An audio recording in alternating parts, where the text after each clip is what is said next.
రేపు 2వ తారీఖున ప్రధానమంత్రి గారు అమరావతి పునః ప్రారంభం.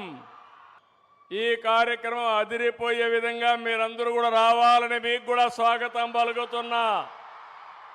ఆ రోజు హైదరాబాద్లో నేను హైటెక్ సిటీ గురించి మాట్లాడి హైటెక్ సిటీ కట్టాం. అదే మాదిరిగా ఐటీకి ప్రాధాన్యత ఇచ్చాం. ఈరోజు కాలం మారింది. ఇక్కడే క్వాంటమ్ వ్యాలీకి ఫౌండేషన్ వేస్తున్నాం.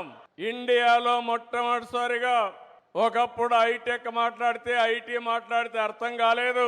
ఇప్పుడు క్వాంటమ్ కంప్యూటర్ మాట్లాడితే చాలా మంది అంటున్నారు అది ఏం చేస్తుందని.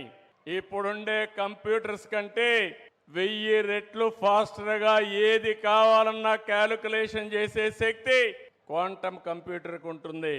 ఇంకో పక్కన ఇక్కడ పిల్లలు ఉన్నారు, వీటిలో మీరున్నారు. ఆల్గరిథమ్స్ రాసే బాధ్యత మీదే, ఏఏ రాసే బాధ్యత మీదే. ఒకప్పుడు ఐటీ అంటే తెలియని వాళ్ళు ఐటీ నేర్చుకుని ప్రోడక్ట్స్ తయారు చేశారు. ఈ రోజు మీరందరూ కూడా నేను ఒకే పిలిపించాను, ప్రతి ఒక్క ఇంటికి ఒక ఏఐ యూస్ కేస్ అన్న తయారు చేయాలి.